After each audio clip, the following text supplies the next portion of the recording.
Welcome to Flair Study, your ultimate destination for mastering cloud certifications.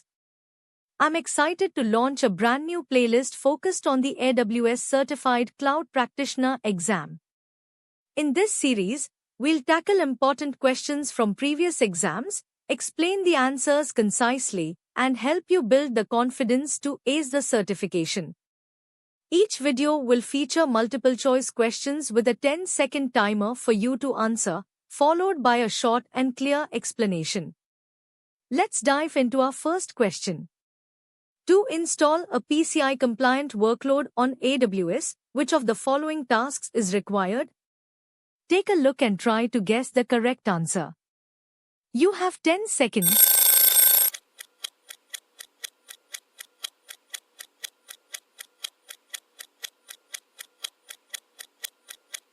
Alright, let's discuss the correct answer. D. Use an AWS service that is in scope for PCI compliance and apply PCI controls at the application layer. Here is the explanation. The correct answer is D because to install a PCI-compliant workload on AWS, you must use an AWS service that is explicitly in scope for PCI compliance and implement PCI DSS controls at the application layer. AWS ensures the security of the cloud, but customers are responsible for securing workloads in the cloud. Great work on the first question. Let's keep the momentum going with our next one.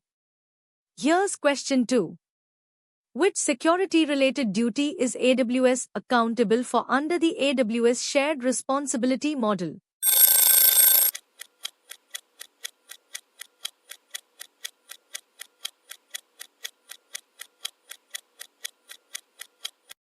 Alright, let's discuss the correct answer.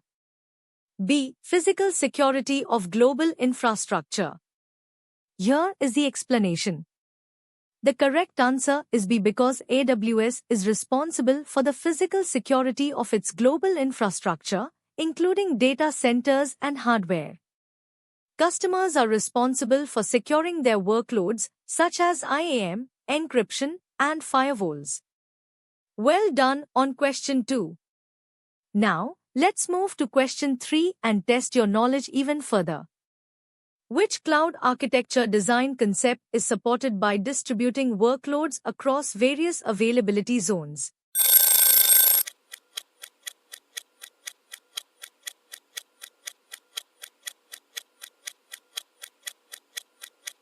Alright, let's discuss the correct answer. C. Design for failure. Here is the explanation. Distributing workloads across multiple availability zones ensures high availability and fault tolerance, supporting the design for failure principle by minimizing downtime during failures. Well done on question 3. Now, let's move to question 4 and test your knowledge even further. What is one technique to provide unified billing if each department within a firm has its own AWS account?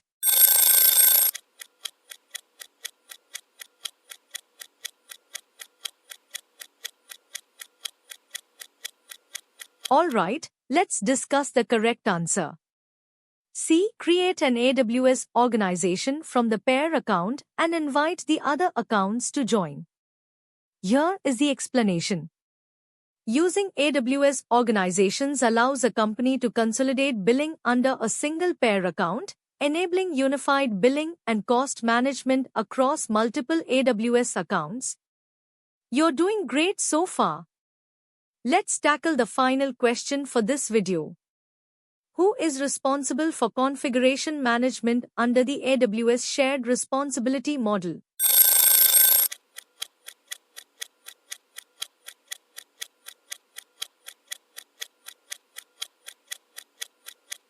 Alright, let's discuss the correct answer. C. It is shared between AWS and the customer. Here is the explanation.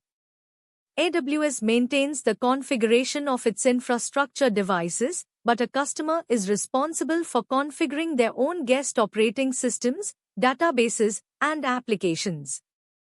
Thank you so much for watching this video and being a part of the Flare study community. I hope you found these practice questions helpful as you prepare for the AWS Certified Cloud Practitioner exam. Don't forget to subscribe to Flare Study and hit the notification bell so you never miss a new video.